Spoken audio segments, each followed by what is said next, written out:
Back from a long holiday weekend. I hope that you all got a chance to really enjoy yourselves. It was beautiful weather. It was just such a joyous time to be outside again.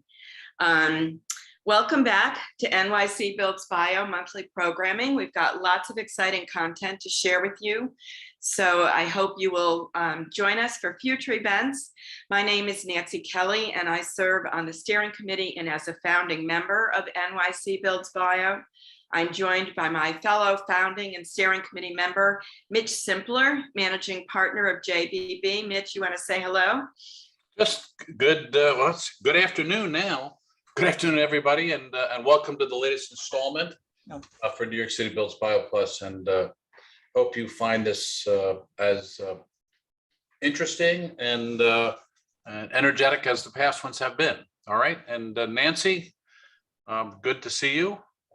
Good to see a lot of faces actually and names on the screen. So welcome back, everybody. And with that, I will turn it back to you. Thank you, Mitch. I would like to acknowledge the founding and corporate members of NYC Builds Bio who make this programming possible. And the exciting thing about today is many of these members have worked on some of the projects that we're going to show you today. So that's one of the reasons that we're so excited about it. We want to welcome you all to the 5th webinar of NYC Builds Bio sponsored seminar series with Triumvirate Environmental. This webinar is entitled Life Science Subclusters in the Greater New York Metro Area.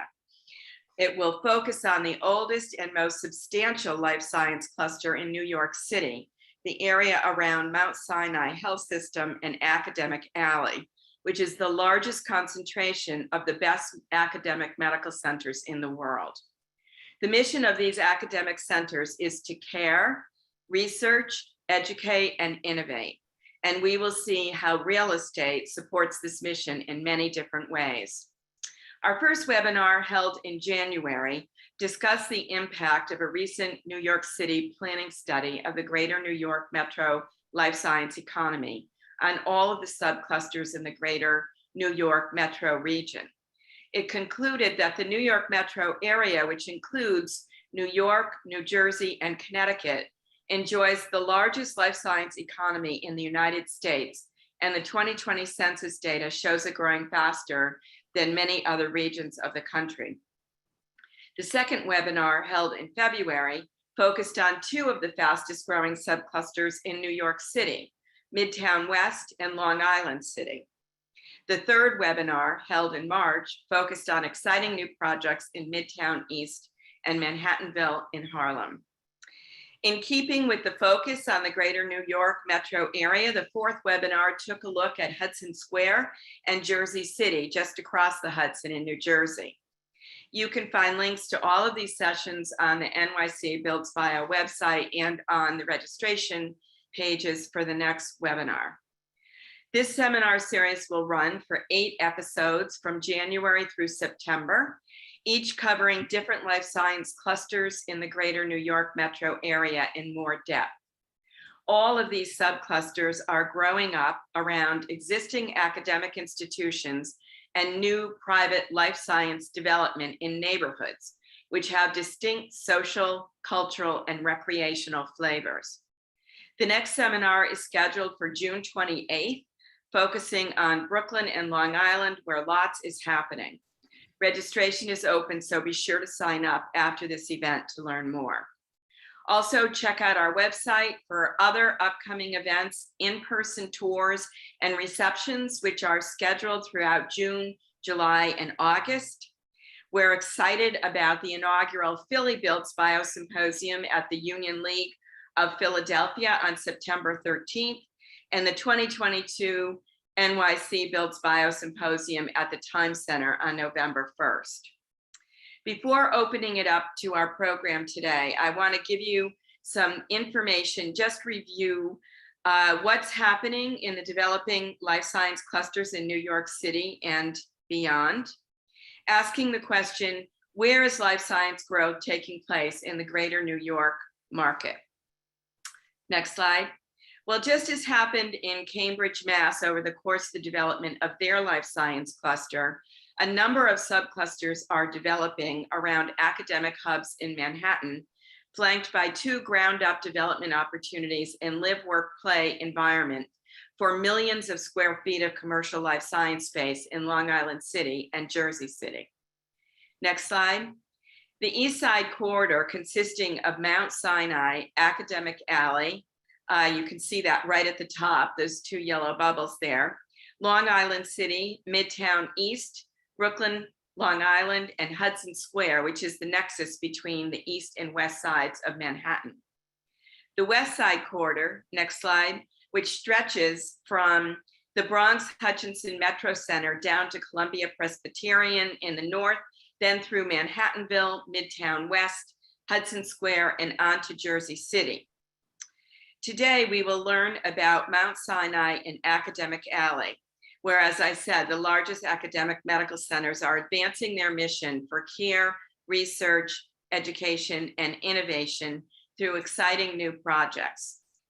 For those institutions that could not participate today, I will share with you content from some of our past programs to illustrate the scale of their efforts. To discuss the other exciting projects, we have Jay Moore, Executive Vice President, Chief Financial and Business Officer of the New York Blood Center, Peter Schubert, partner of Ennead Architects, who is designing the newest facility for the Blood Center, Lisa Placenica, Senior Managing Director, Center for Technology Licensing at Cornell University and Weill Cornell Medical Center, and Jahan Ali, Director, Bioventure Entrepreneurship Lab. Before I turn it over to Triumvirate Environmental, I want to share a few administrative details. We have nearly 200 people registered for the webinar today, so please keep your cameras and microphones off during the presentation. There is a program and PowerPoint highlighting the sponsors, speakers, and content for the meeting. These will be posted on the NYC Builds Bio website, and the program is being recorded and will be available on the NYC Builds Bio YouTube channel as well. Since most of you are participating in listen-only mode, please feel free to submit your questions via the Q&A button at the bottom of your screen. We will open up for discussion and Q&A at the end of the program and will address as many audience questions as possible. If we have time, we will also have a chance for smaller randomized groups to meet in separate rooms where you can open your videos and microphones to talk to each other. You can stay as long as you would like to get to know each other and share stories. Now I would like to introduce Alicia Aniello, General Manager, New York Branch, Triumvirate Environmental, the lead sponsor for this seminar series. Alicia? Thank you, Nancy. Good afternoon, everyone. A nice save on the last name. It's a tough one for sure. Alicia Aniello is right. I'm the General Manager of Triumvirate's New York and New Jersey operation. Triumvirate has been the leading environmental health and safety service provider to the life science community going on 34 years now.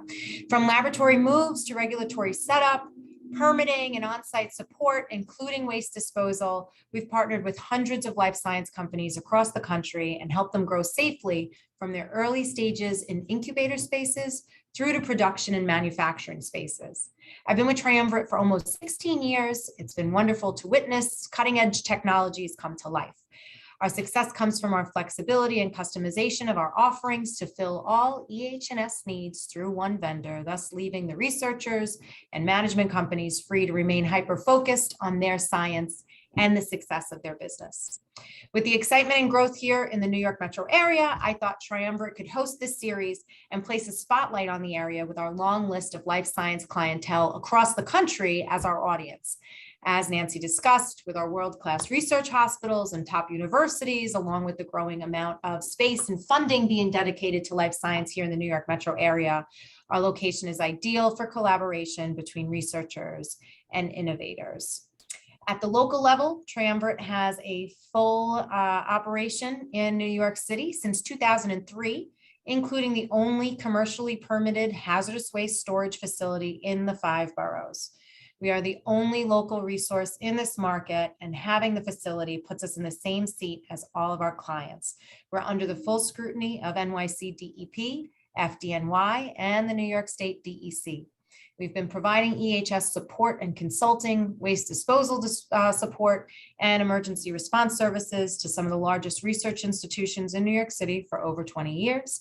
We have over 40 consultants local to New York and a fleet of just over 50 vehicles.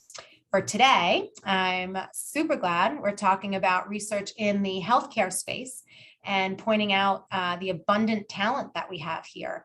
Newsweek has been publishing a world's best hospitals list for the past few years. In 2021, 2 of the top 10 listed are here in New York City, Mount Sinai, this is top 10, right, in the world, Mount Sinai and New York Presbyterian.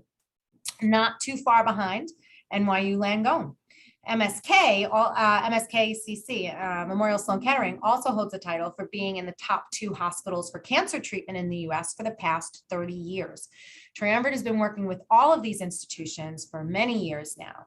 One of our oldest clients here in New York is Mount Sinai, and we're very excited to work with them through their next phase of expansion.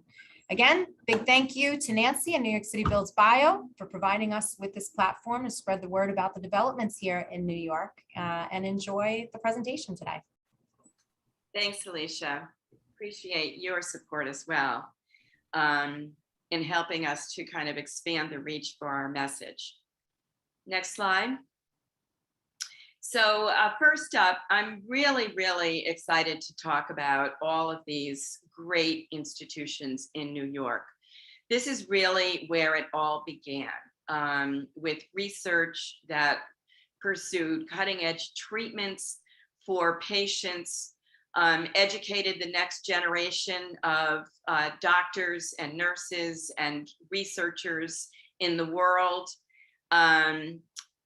conducted research that resulted in the discovery of new therapeutics and approaches to patient care, and are now innovating to create the next generation of companies which will take those products and commercialization technologies forward.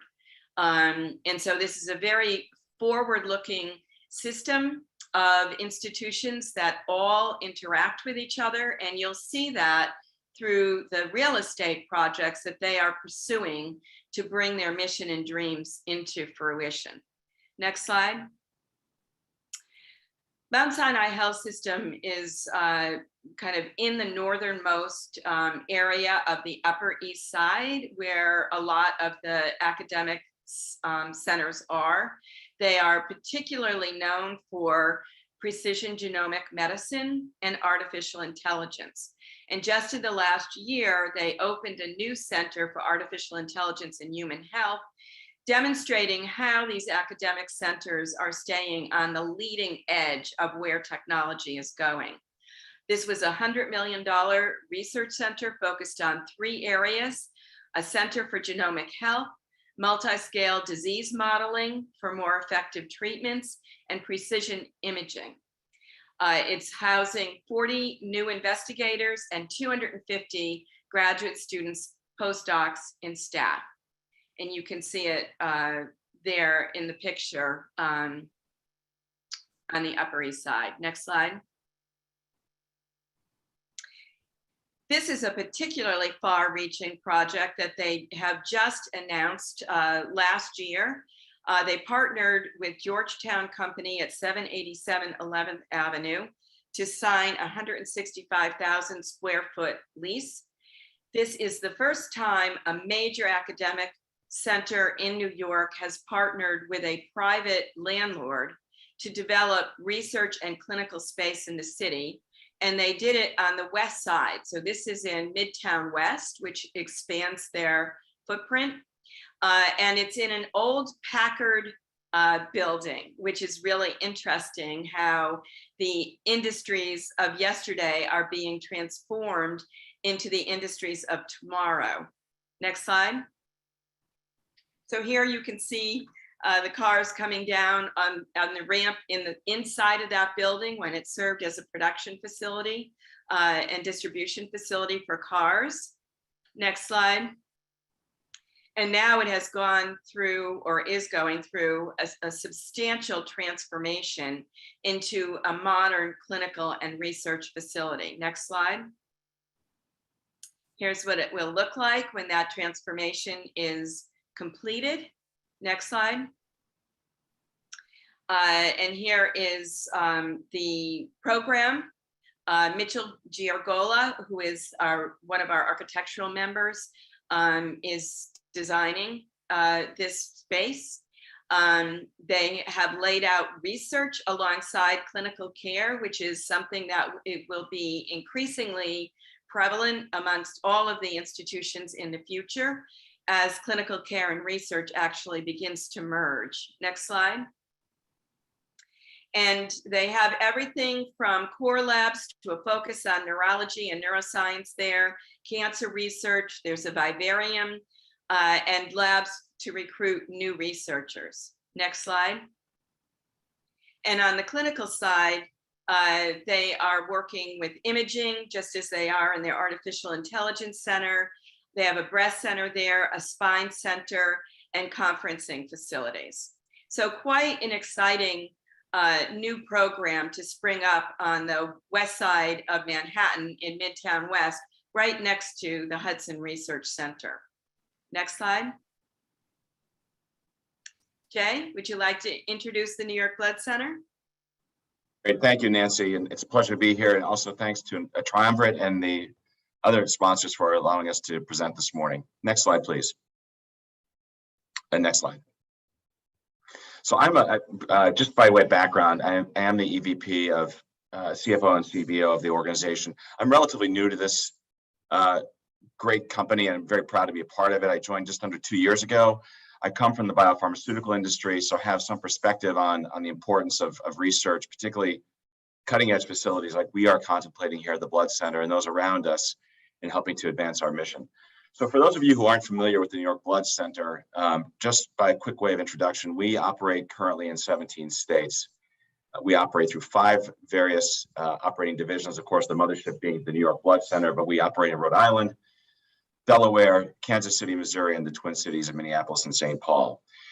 Our statistics here, you can see for our core business, which is our transfusion medicine business, our blood products division, we supply over 90% of the blood supply to the New York metropolitan area. Many of the institutions which Nancy has cited already today are customers of ours and for whom we provide products and services on a regular basis.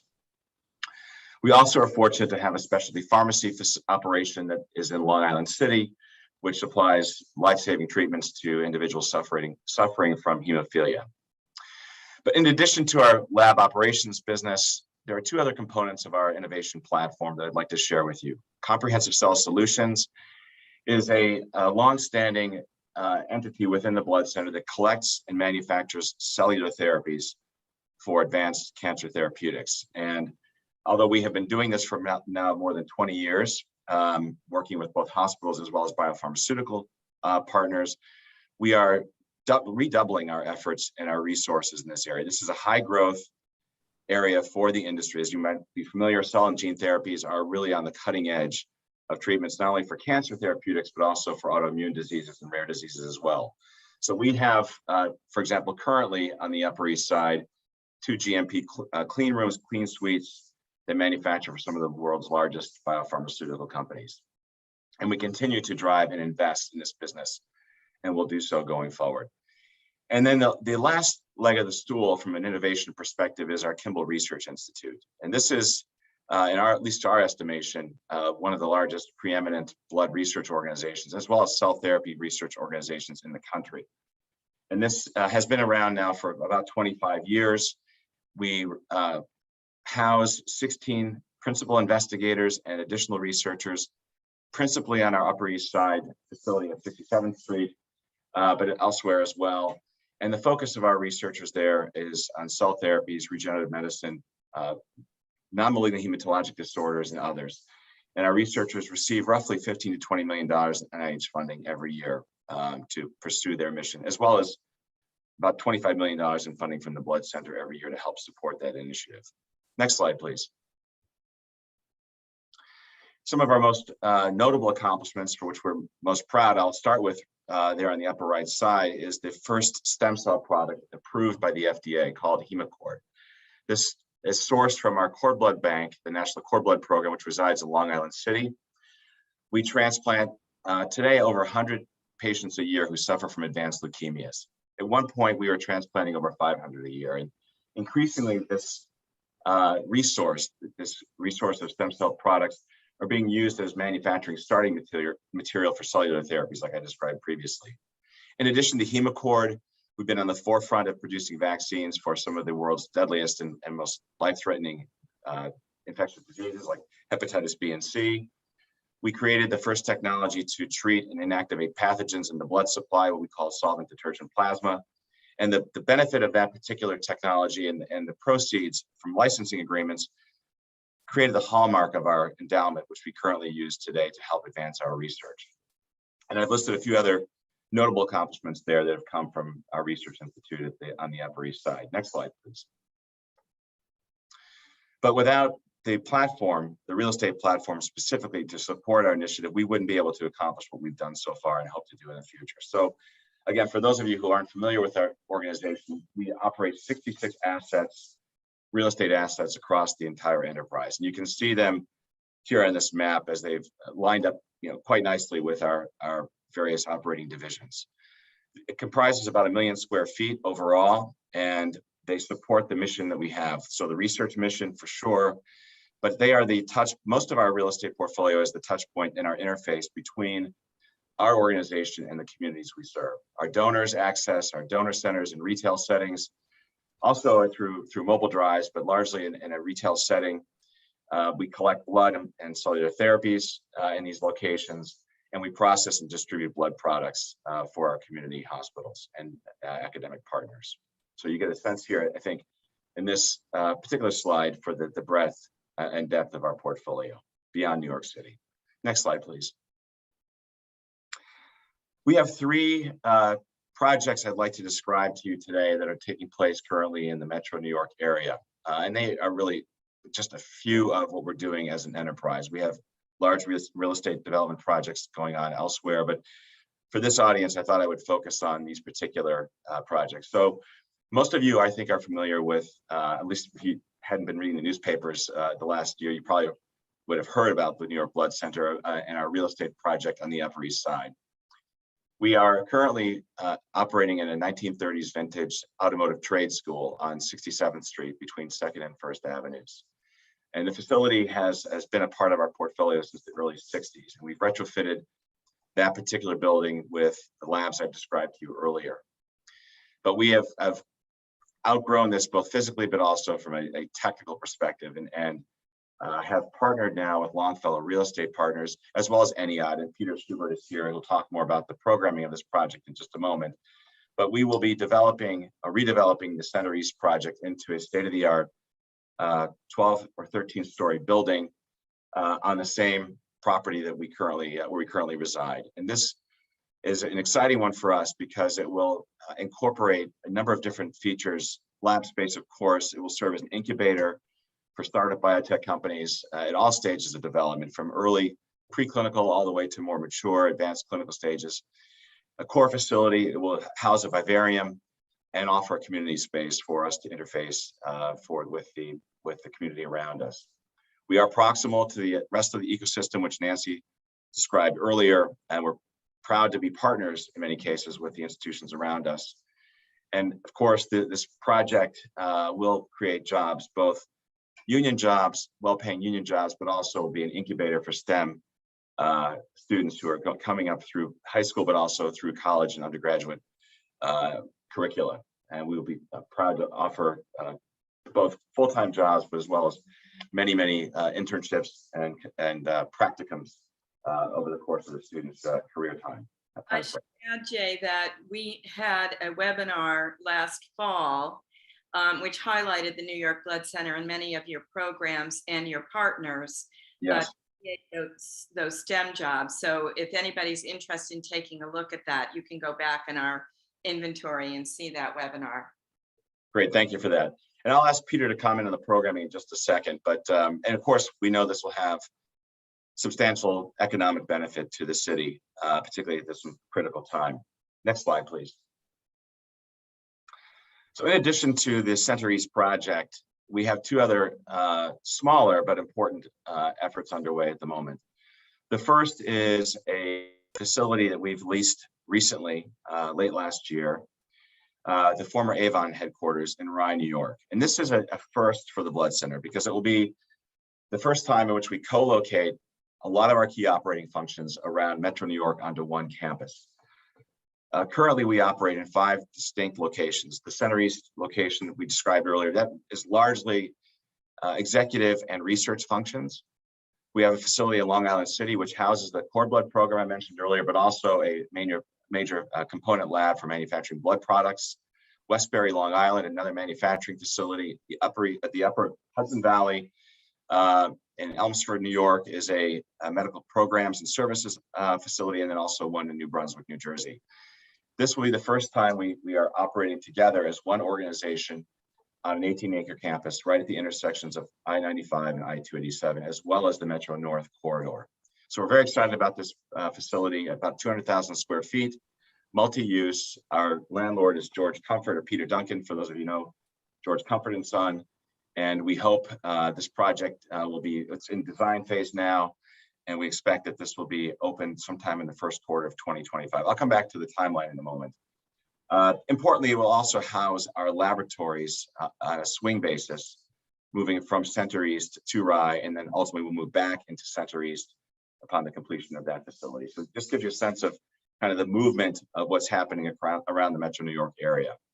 The second, although much, much smaller in scale, is our Brooklyn Donor Center. And the reason I highlight this one is it's 5,000 square feet, but we are going through a significant rebranding exercise at the New York Blood Center. And so this facility, although it's rather large for a typical donor center, 5,000 square feet, that's on the larger end for us.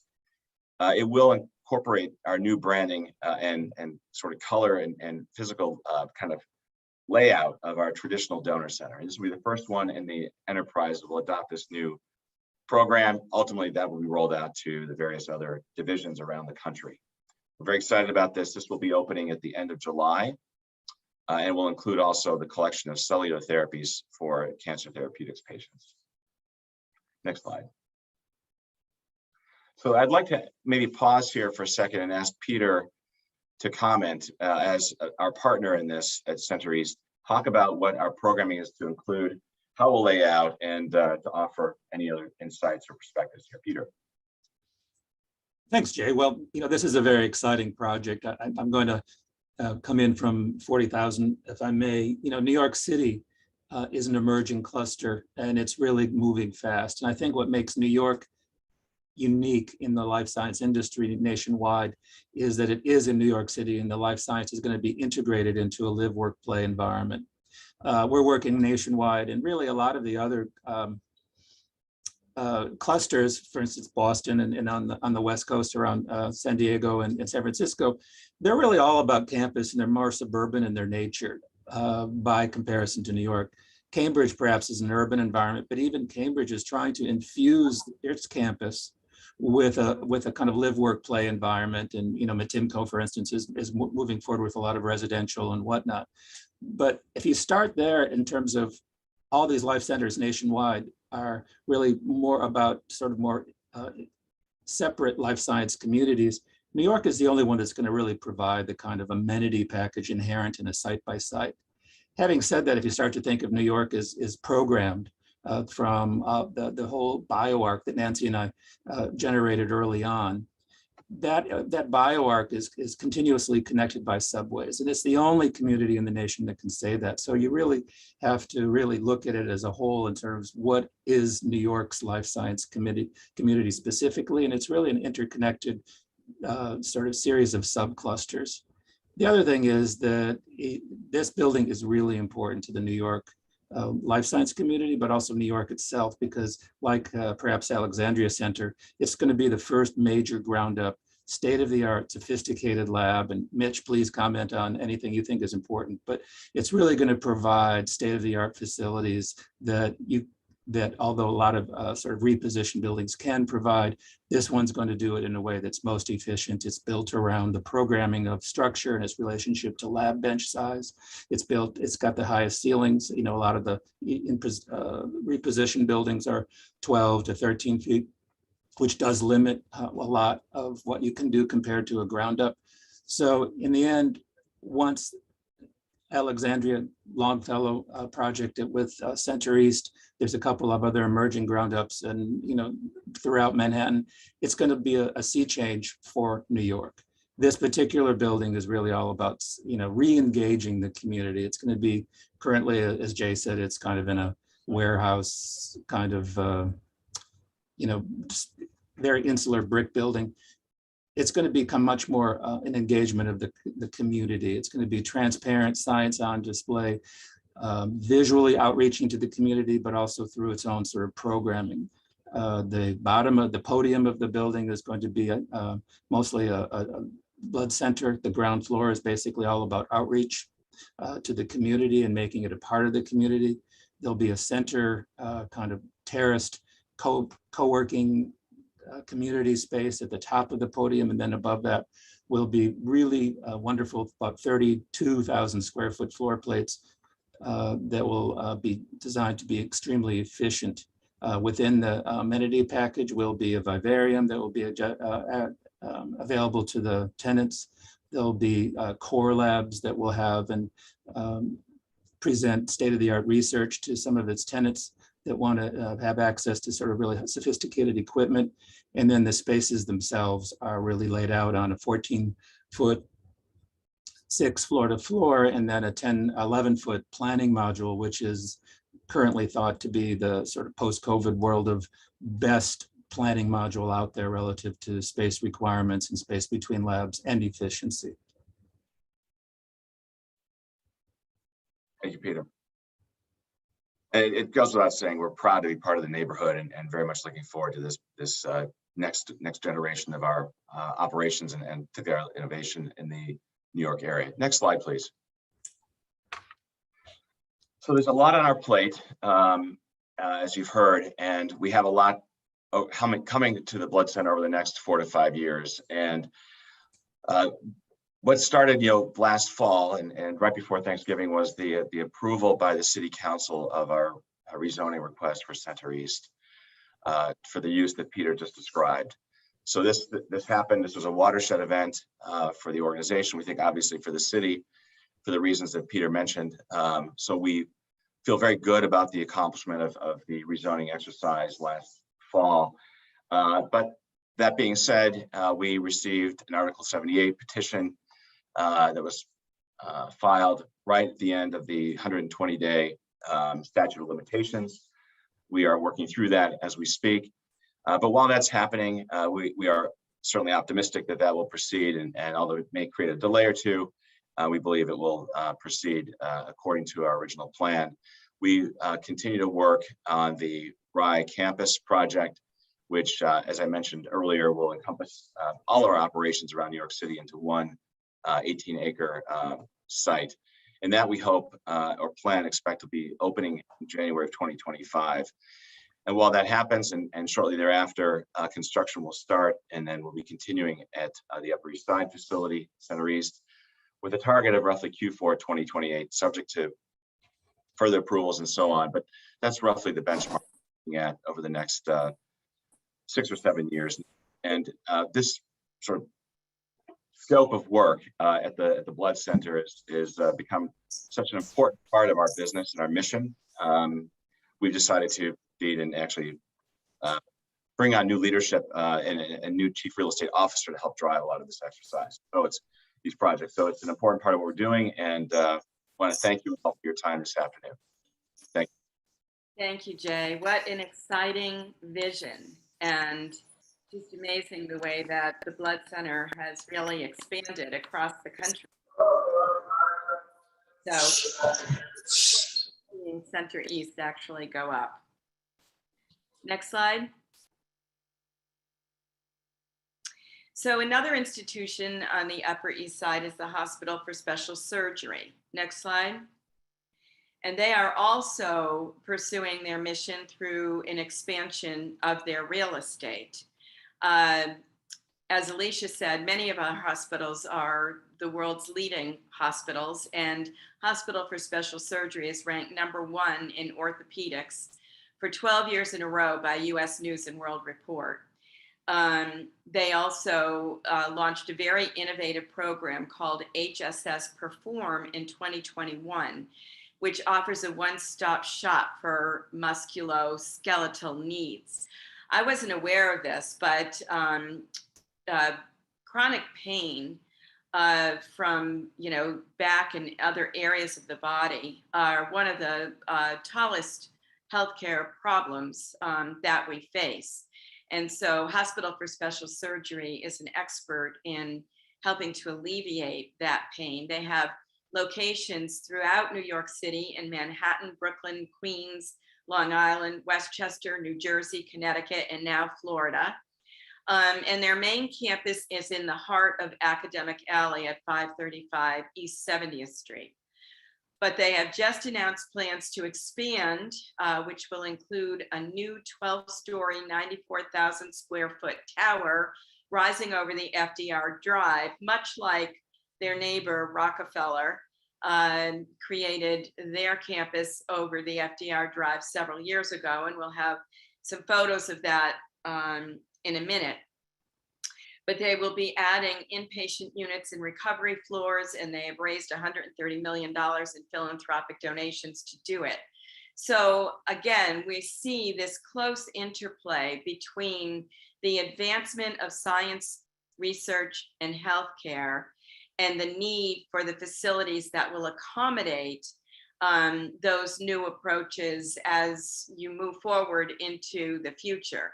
And all of these are state-of-the-art facilities. And also what's interesting, as Jay was just alluding to, is that many of the academic centers are taking old buildings that were used for other kinds of things, vocational ed, car manufacturing and distribution, you name it, printing, and they are transforming them into 22nd century research facilities. Next slide. Now I'd like to introduce Lisa to talk to us about Weill Cornell Medicine Enterprise Innovation, which is relatively recent. Hi, Nancy. Thank you for having me today. It's interesting. I've never heard the term academic alley before, but I've realized that 20 years that I've lived in New York, I've either lived, learned, worked, or played within academic alley. Starting with my PhD work at Weill Cornell, and then spending multiple years at Memorial Sloan Kettering Cancer Center and the Mount Sinai Health System on the business development side. And now I'm back at Weill Cornell Medicine. So it's been amazing just to watch the physical transformation of York Avenue between, 63rd Street and 70th Street. But we're also taking advantage of, these new buildings with new researchers that have come in and re-envisioned how we're going to approach innovation and entrepreneurship for the Weill Cornell Medicine campus. Next slide, please. Next slide. So Weill Cornell Medicine is the medical campus or medical college of Cornell University. Weill Cornell Medicine Enterprise Innovation was launched or formed in 2021, and really with a vision to accelerate the best of biomedical innovation to market and translating groundbreaking research into revolutionary care through collaboration. And it was less of a launch of something new and more of a consolidation and integration of different groups within the Weill Cornell Medicine campus that touches upon innovation and entrepreneurship into a more streamlined organization. And this is in part to help take advantage of Weill Cornell being in the New York City ecosystem as opposed to Ithaca, New York, and making sure we're taking advantage of everything that's happening within the biotech space here in New York City. Next slide, please. So Enterprise Innovation's mission is really directly supporting the medical college tripartite mission of care, discover, teach. Our main function is to make sure that we're identifying, nurturing, and partnering groundbreaking discoveries made by our faculty and our trainees, and really ensuring that they're disseminated for public benefit. So really that natural extension of translational research. If we've done this well, we hope to really impact care for patients here at Cornell, but also much beyond that. And then through everything we do, we have an eye and a lens toward teaching and training the next generation of innovators and entrepreneurs. So really providing education and mentorship opportunities on innovation and entrepreneurship to our faculty and our trainees.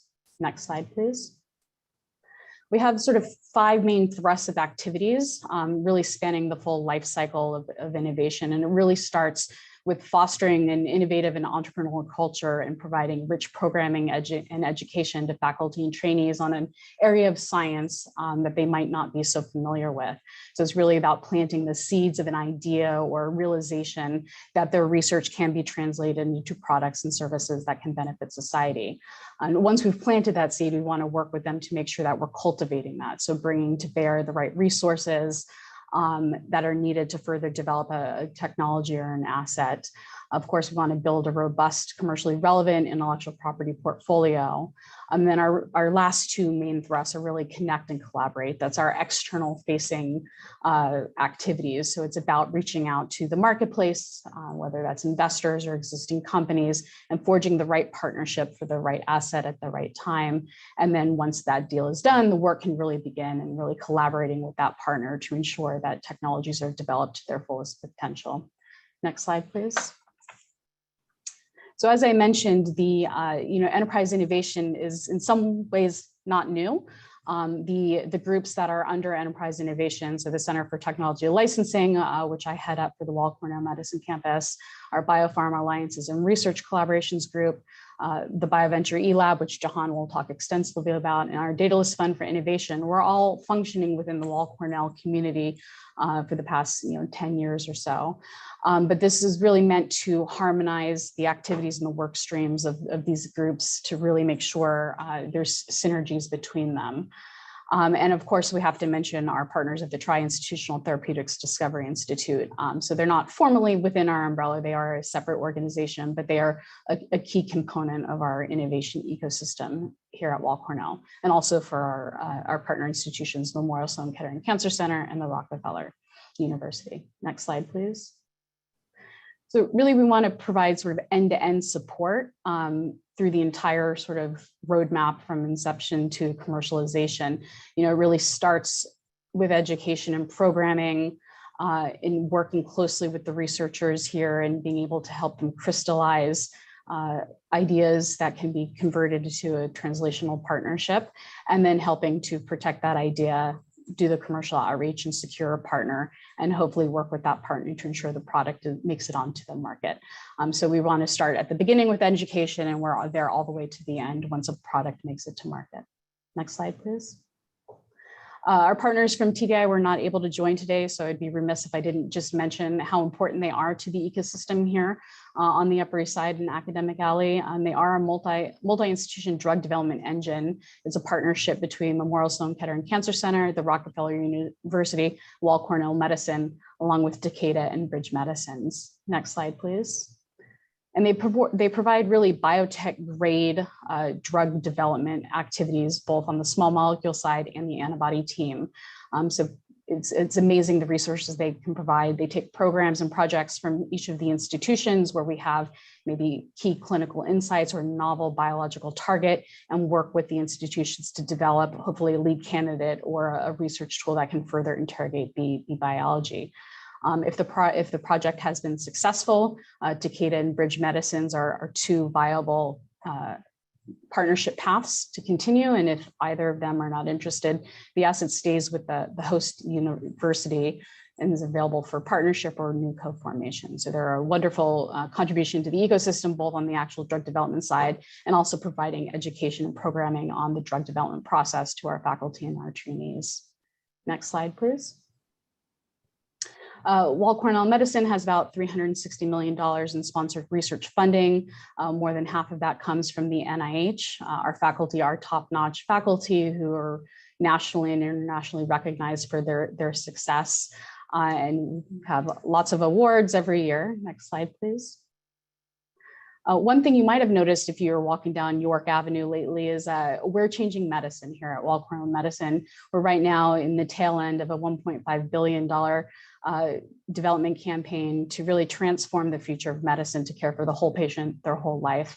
Our disease priorities are precision health, infectious disease, women's health, children's health, brain health, heart health, and cancer. So we will see much research focus in these disease areas and anticipate significant innovation and assets coming out of the research here. Next slide, please. When we drill down a little further into the research priorities, we have foundational and translational departments that have strength in cell and molecular biology, immunology, microbial pathogenesis, biochemistry and biophysics, pharmacology, chemical biology, systems and computational biology, and neuroscience. And we're applying that in our research centers and our clinical science groups and focusing on metabolism, nutrition, lifespan research, and the Meyer Cancer Center. And underlaid and overlaid through all of this is a renewed focus on precision medicine through our systems and computational biomedicine and the establishment of a biomedical and informatics clinical department to really kind of elucidate key underpinnings of diseases and applying those to development of solutions to the diseases. Next slide, please. We have a robust intellectual property portfolio. About half of our portfolio is what we would categorize as a therapeutic. So whether that's a small molecule, a biologic, a gene therapy, or a target. And the rest is fairly evenly spread between research tools, devices, diagnostics, and digital health. We're seeing digital health as a growing portion of our portfolio over time. On the right-hand side, the fields where these assets can be applied, we have a large number of assets in the oncology space, CNS, imaging, cardiovascular, and many others. Next slide, please. We've launched many companies based on Weill Cornell medicine technologies. This is just a random sampling. Some are quite successful fundraising, others quite successful in development. Next slide. But what we're most happy about is that we're seeing a larger proportion of our companies staying in the New York City area and contributing to the ecosystem. So I think they're really taking advantage of the spaces that have built over the past 5 to 10 years. We want to continue to keep them in the New York City ecosystem, both for the jobs that it can create and also the future partnerships that it offers all of the institutions here. Next slide, please. Thank you. And now I'll pass it to my colleague, Jahan.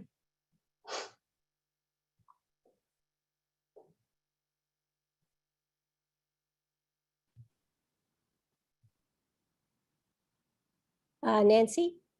Hi, John.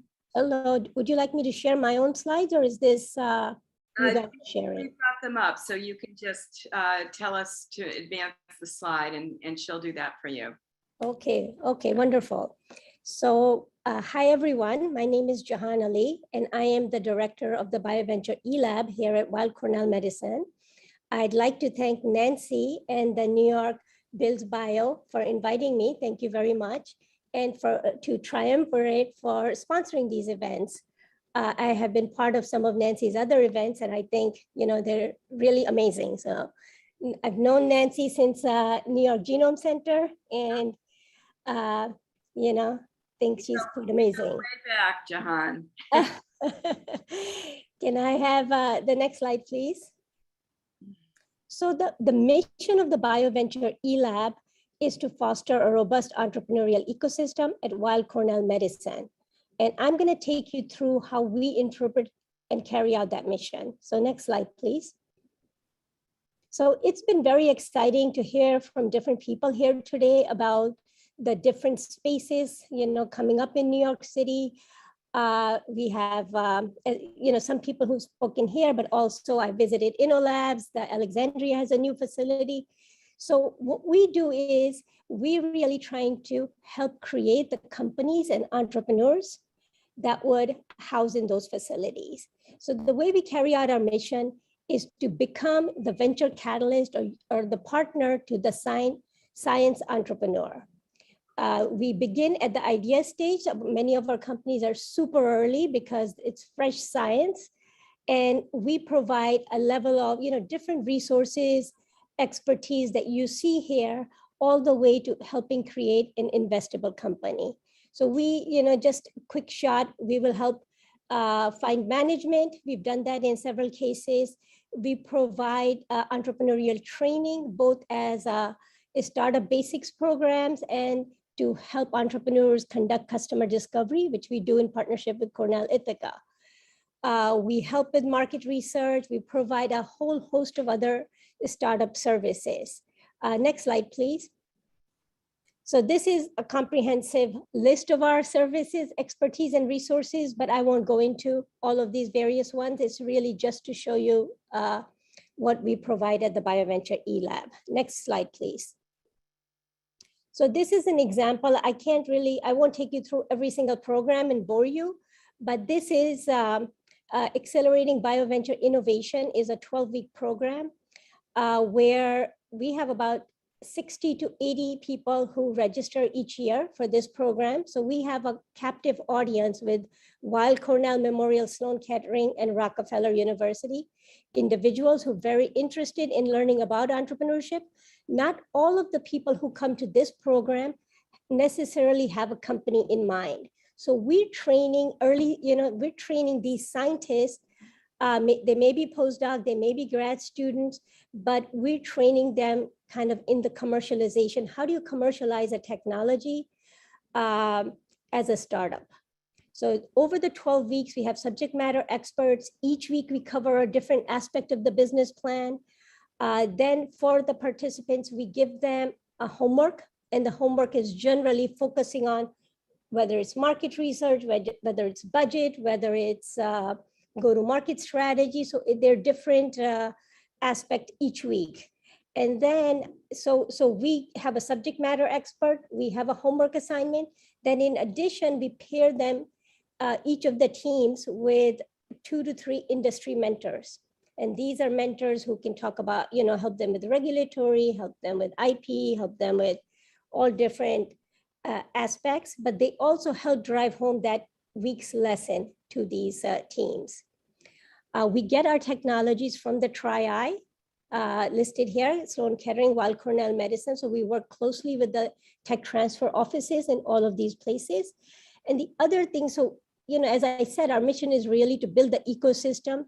The way we carry out in this program, we begin with a major keynote speaker. So we had Robert Eng of Vor Therapeutics last year. Before we had Jigar Retata of Constellation. Both of them have the honor of being my interns in an earlier life. So we try to begin with a big event, and we also end the program with a major event, which is a final pitch session. Okay, next slide, please. So since we are helping create companies for these spaces that you guys are working on, but really no one can take any space without money.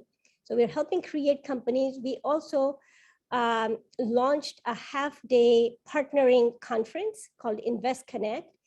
And at the InvestConnect, we invite our teams, all of our startup teams, even if they have Weill Cornell IP license like 3 years ago.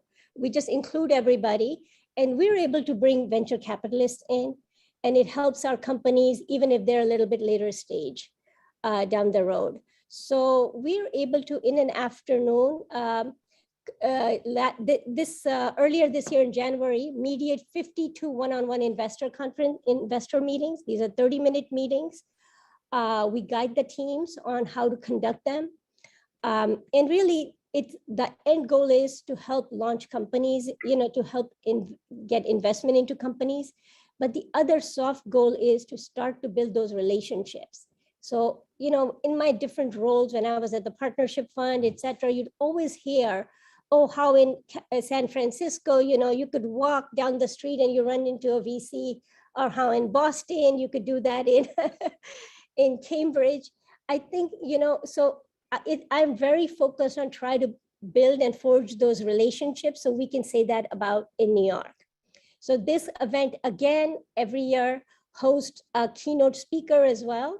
And this year we were fortunate to have Dr. Stanley Lapidus, who's a founder of Exact Biosciences. Last year we had Bob Langer. So we also try to really get a deep reach into the expertise and high profile individuals and bring them to Weill Cornell. Next slide, please. So this is just to give you an idea, and it's not comprehensive, but some of the investors that participate in the InvestConnect conference. Next slide, please. And so the message I want to get across is we have entrepreneur in residences, we have industry mentors, and our goal is really to engage these individuals plus programming plus expertise to really help our startups. And I'm going to just focus on one example here, the second one, Kymerna. So it's founded and led by two postdocs from Dr. Sammy Jaffrey's lab. We helped our EIR work very closely with the teams to help them with some templates, etc. We helped secure a lab space because they had gotten a SBIR funding, but they had no lab space. And even though we talk about now that there's a lot of lab space in New York City, if you don't have venture funding, if you have just SBIR funding, believe me, it is not easy. So we really leveraged our connections with J Labs, Alexandria Launch Labs, and now they are in the Columbia Alexandria Launch Lab space. In addition, we work with, which I'm going to talk about shortly, the value that we provide to different companies. So Kymerna was able to take advantage of a program that we do with Weill Cornell's executive MBA program, where there's like 7 executives from healthcare who worked on a project for them. So these are just different ways to kind of reduce the friction that exists for these companies with not a lot of money. Next slide, please.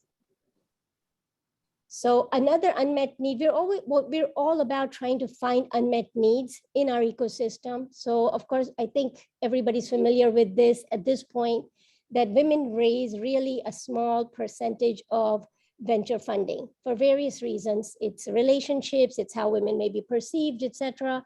So we started a 12-month long program. It's called Women Founders Initiative. We have 3 amazing advisors to the program, including Jennifer Goldstein of Silicon Valley Bank, Monica Tochi of MediTrial, it's a regulatory firm, and Sapna Daly, who's a board member at a number of different biotech companies. And each month, we only meet once a month. We're meeting tomorrow, this month. And we have an invited speaker. The speaker talks about, either a leadership topic or a tactical topic. So tomorrow's session is on project management, but others that we have done include how do you create a personal board of directors, how do you deal with certain situations, how do you negotiate. We had a mock negotiation a few months ago. And in addition to that, we've kind of put together a website as a resource for women entrepreneurs. It has names of investors and other accelerators that are available to women. And last but not least, we also last year partnered with Amplify Her Ventures. It's a VC firm that only invests in women in C-level, and ran a competition, and IntelliHealth, a company in our ecosystem, was the winner. Next slide. Similarly, we realized there were a lot of clinicians in our ecosystem with ideas that they came from their workflow, and yet they had no engineering or that type of expertise to make those ideas come to fruition. So we have at this point an entrepreneur in residence who's a mechanical engineer. He's worked at medtech companies, and he's able to help them create, this beautiful 3D structures. He's able to create models, full models, 3D. We have a 3D printer here. Sometimes we help some of the companies with our 3D printing services. And if it's something that we don't have access to, we guide the teams to manufacturing options. Next slide, please. So this is just, I referred with Kymerna. We've partnered with 2 kind of business programs. One is at Johnson School of Business and one is at Yeshiva University. And in both of these cases, we get access to, our startups are able to get access to resources and do either market research, figuring out the best indication, strategic analysis, reimbursement. The projects vary, but they end up really helping our startup companies. Next slide. So this is just to show you, some of our EIRs. Suman is actually our former EIR. Now he's trying to launch a company out of Weill Cornell. Yaron is the medical device expert. Lauren Busby, who some of you may be familiar with. Lauren gets involved in really trying to help the companies think about or the scientific founders think about how do you divide equity, getting involved in some of the conversations with law firms and incorporation, just to make sure that people are not taking advantage of our companies either. Next slide. So this is just some metrics. I thought it would be nice to end with that. So one of the metrics that we've definitely made a difference on is the number of companies in our ecosystem now applying for the non-dilutive funding through the SBIR STTR program. And our companies have raised over $331 million. But the reason for this star is that if I took out 2 of the companies, that number goes down significantly. So I don't want to exaggerate to say that, we're raising hundreds of millions of dollars. Most of the companies are early, and, it's about creating that ecosystem so more of them can get investment. We help launch about 8 to 11 companies each year. This number may be different from Lisa's number because when we're launching these companies, they may not have done a license with CTL. Over 2,000 people attend our events each year, and we are a referral partner to a number of other accelerators as well as incubators. I just named a few. Next slide. This is just some of the companies we're helping catalyze. Next slide. And this is just, we couldn't do without investors, industry partners, as well as service providers, and of course, the rich, the number of Cornell alumni who are super engaged with us. So thank you everyone. I think that's my last slide. That's a terrific overview, Jahan. Thank you very much. And for all of the people that are on in the real estate industry today, these are the companies that will become the future tenants of tomorrow. And so, everybody is looking at the growth of New York with these kind of homegrown companies in mind. And it's really great to see them coming out of institutions like yours and growing up and attracting so much resources. Thank you for that. Next up is Rockefeller University, which is right next door to Weill Cornell. And they have been engaged in a number of just transformative real estate projects over the last decade. Next slide.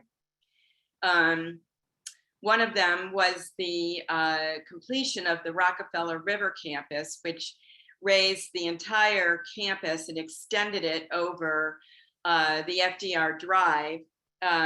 We had a whole breakfast series on this in 2019, in which Turner Construction Company described how they actually accomplished this. It was just, I can't even really describe the heroic efforts it took to get the construction materials and the teams working above FDR and completing this campus.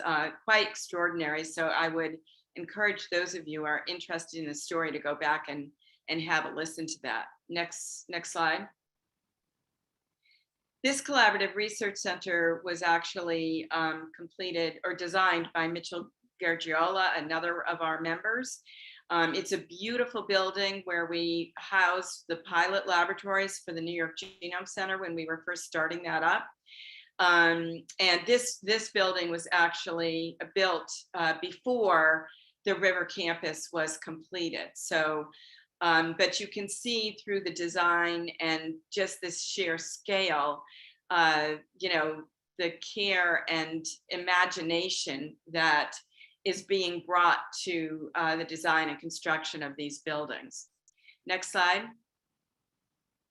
And now there's been Lisa and Jahan both touched on the Tri-Institutional Therapeutics Discovery Institute, which is Rockefeller, Weill Cornell, and Sloan Kettering.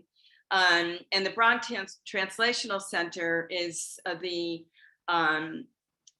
it's a conversion of an older building on the Rockefeller campus into a new innovation center for Rockefeller and for the Tri-Institutional Discovery Institute.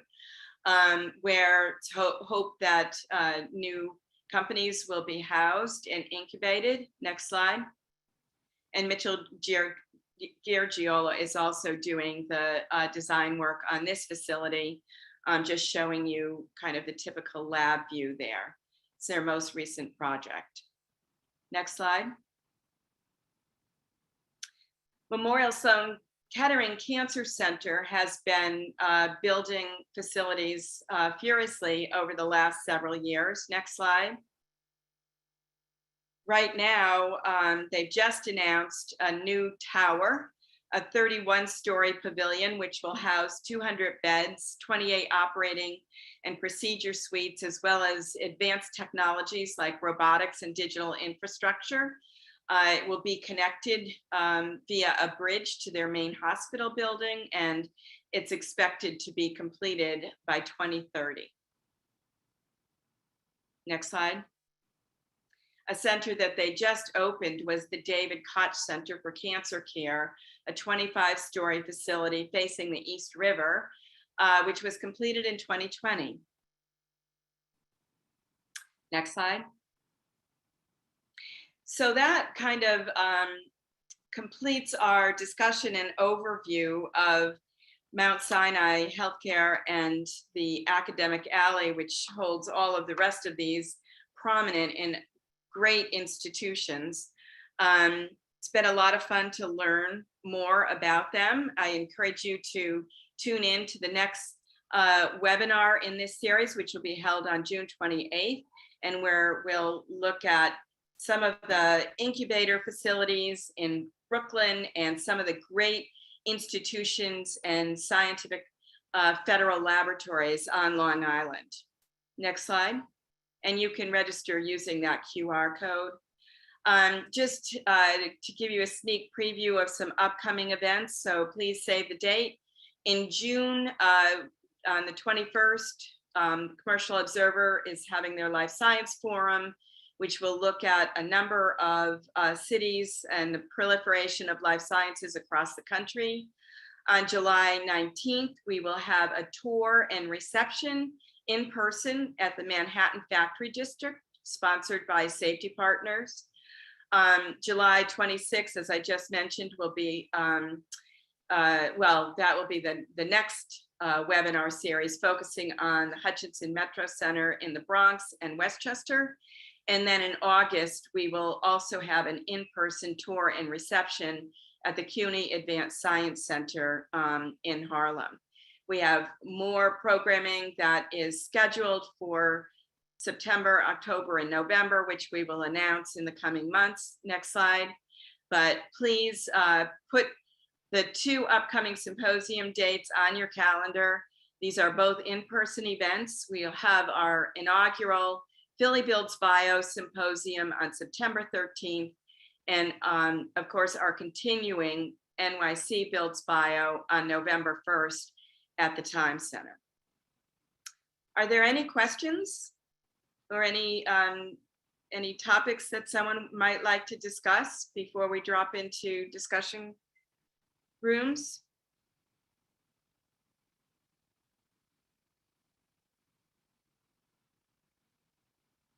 Okay, well, hearing none, then Carolina, let us go into our rooms then.